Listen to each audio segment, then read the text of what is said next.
اور تینوں حالتوں میں کیا ہوگا؟ رسول اللہ اور رسول اللہ، اور یہ تینوں آپ نے سنی بھی ہوں گی۔ رسول اللہ، اللہ کا رسول۔ جی آگے ہم چلتے ہیں، قرآن مجید میں یہ لفظ استعمال ہوا ہے صبغۃ اللہ، صبغۃ اللہ، صبغۃ اللہ، اللہ کا رنگ، صبغۃ اللہ، اللہ کا رنگ، ٹھیک ہے۔ اور یہاں پر کیا ہوا ہے؟ یہ منصوب استعمال ہوا ہے، اللہ کا رنگ۔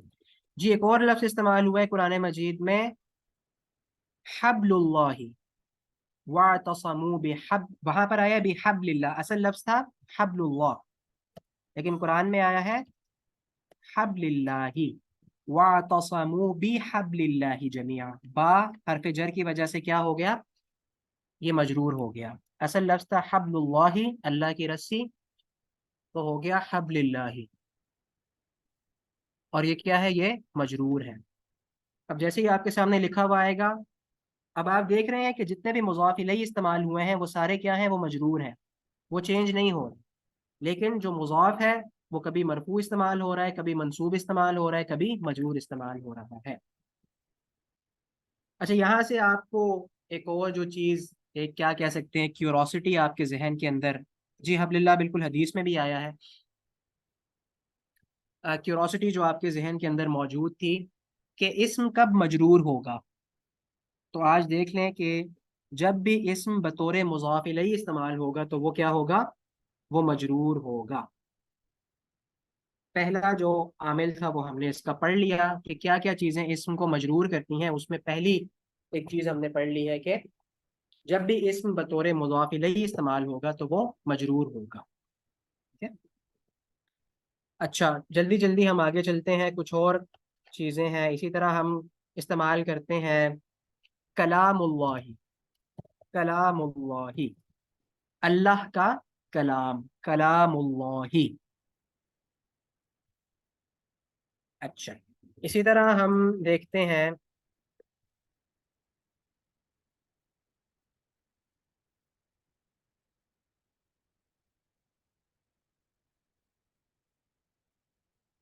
فی سبیل اللہ، فی کو الگ کر لیں، سبیل اللہ۔ اب دیکھیں یہاں پر کیا ہے؟ اصل لفظ تھا سبیل اللہ، لیکن فی کی وجہ سے کیا ہوا؟ یہ مجرور ہو گیا۔ تو سبیل اللہ جب بھی آپ اس کو دیکھیں گے تو یہ چیز آپ کے ذہن میں آ جائے گی کہ یہ کیا ہے؟ مرکب اضافی ہے، سبیل اللہ، اللہ کا راستہ، اللہ کا راستہ۔ اسی طرح ہم استعمال کرتے ہیں فی امان اللہ، ٹھیک ہے، فی امان اللہ، امان اللہ، اللہ کی امان، فی امان اللہ، اللہ کی امان میں، ٹھیک ہے۔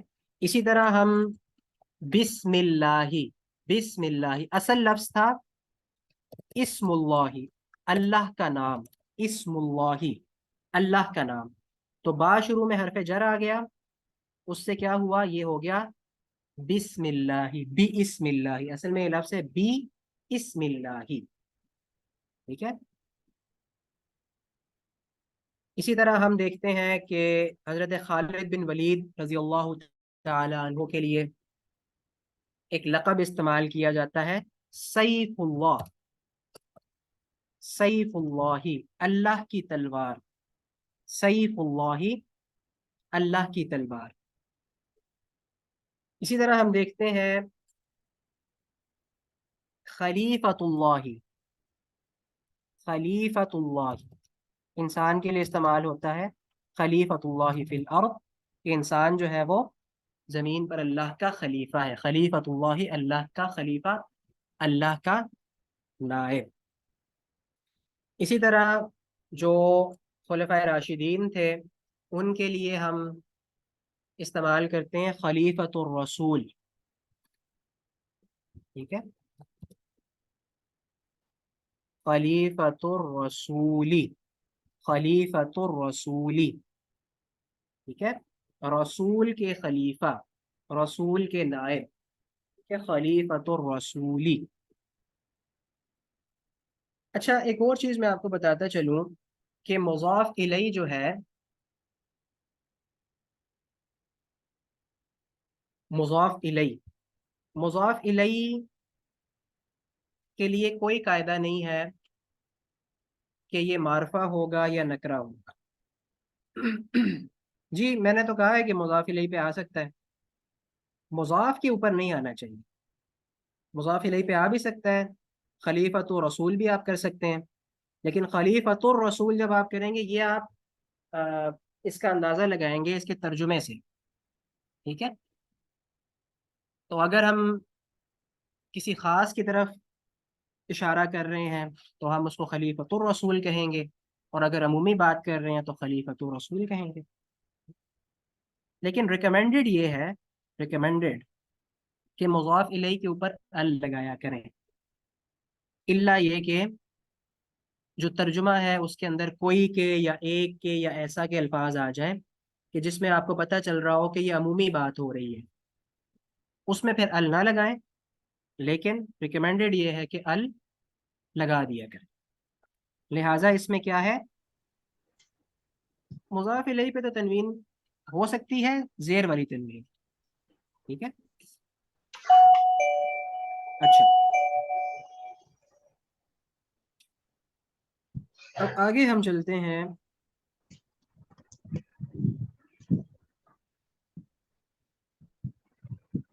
اب ایک اور لفظ آپ استعمال کرتے ہیں، وہ کیا ہے؟ بیت اللہ. بیت اللہ، اللہ کا گھر. ٹھیک ہے، بیت ڈاکٹر اللہ. صاحب کی گاڑی باہر کھڑی ہے، اس کو ایئرپورٹ چھوڑے، ایئرپورٹ اللہ کا چھوڑے. گھر. ابھی تو بس نہیں آ رہا.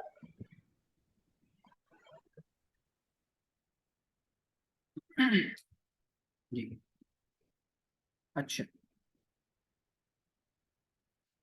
اب میں یہ کہنا چاہ رہا ہوں زید کا گھر.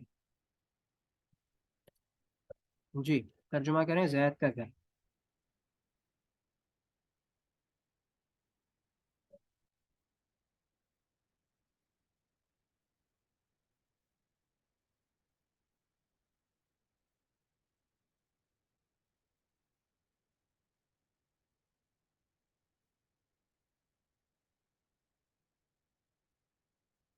جی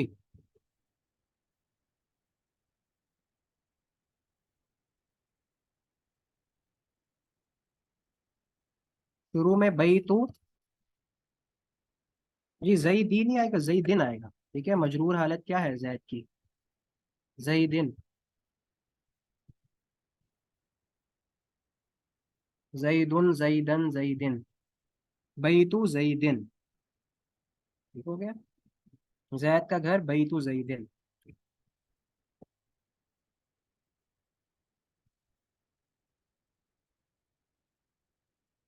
تنوین آئے گی، مضاف الیہ ہے، مضاف الیہ پر تو آ سکتی ہے. مضاف پر نہیں آنی. مضاف الیہ کے لیے صرف ایک ہی قاعدہ ہے، اور وہ یہ ہے کہ وہ مجرور ہونا چاہیے، اس کے علاوہ کوئی قاعدہ نہیں.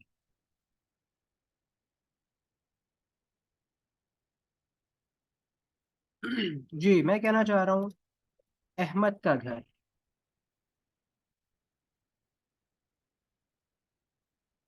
اچھا حامد کر لیں، حامد کا گھر.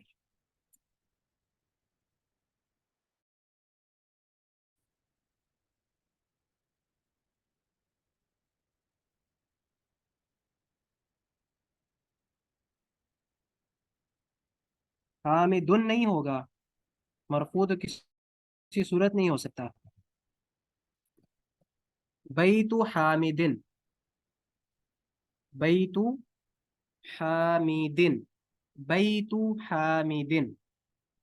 ٹھیک ہے، مضاف الیہ کا قاعدہ تو بڑا آسان ہے، صرف مجرور ہوگا، اس کے علاوہ کچھ بھی نہیں ہو سکتا. بیتو حامدن.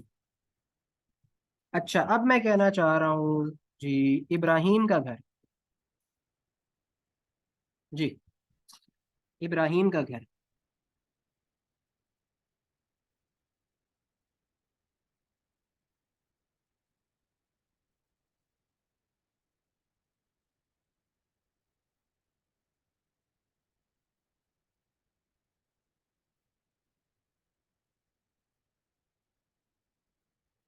جی جی ماشاء اللہ ممتاز۔ بیت ابراہیم ہے، ممتاز۔ جی، بیت ابراہیمی، بیت ابراہیمن، یہ غلط ہے، کیا ہوگا؟ بیت ابراہیم۔ جی جی بتائیں کیوں بیت ابراہیمہ ہوگا؟ پریشان نہیں ہونا دیکھ کے آپ نے کہ ابھی تو یہ چیز آپ نے رٹوائی ہے کہ مضاف الیہ مجرور ہوگا، مجرور ہوگا، یہ مجرور ہی ہے، لیکن زبر کیوں آئی ہے؟ یہ میں بتا رہا ہوں کہ یہ مجرور ہے، مجرور کے علاوہ کچھ بھی نہیں ہو سکتا، مجرور ہے لیکن پھر بھی زبر آ رہی ہے۔ جی ماشاء اللہ، ممتاز ممتاز، احسنتم احسنتم۔ غیر منصرف ہے، غیر منصرف ہے، غیر منصرف پر نہ تنوین آ سکتی ہے، وہ جو میں آپ کو کہہ رہا تھا نا کہ حالت جر میں زیر قبول نہیں کرتے، اب یہ دیکھیں حالت جر آ گئی ہے، اس میں یہ زیر قبول نہیں کر رہے، ٹھیک ہے؟ ماشاء اللہ ممتاز۔ جی چلیں، ابراہیم کا گھر ہم نے کر لیا، زید کا، حامد کا، مریم کا کر لیتے ہیں، چلیں مریم کا گھر۔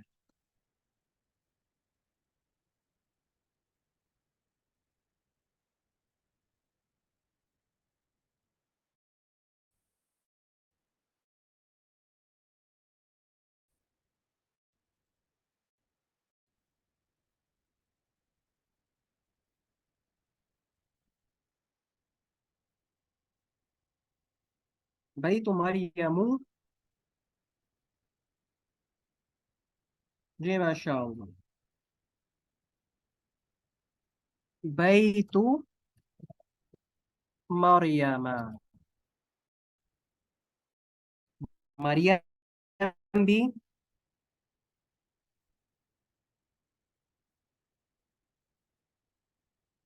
بیت مریم۔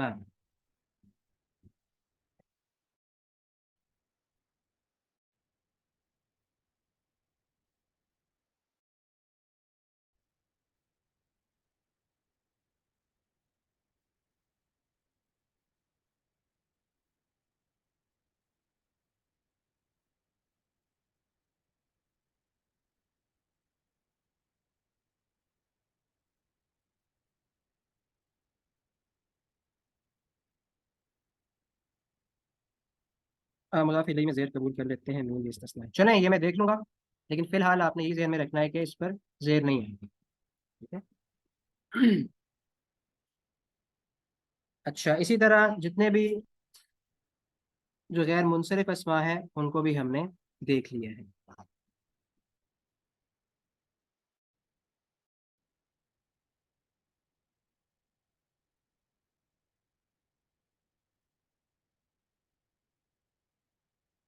چلیں انشاءاللہ جو جمع ہے اور جو مثنیٰ ہے اس کو انشاءاللہ کل ہم دیکھیں گے، تو سوال جو ہے وہ کر لیں،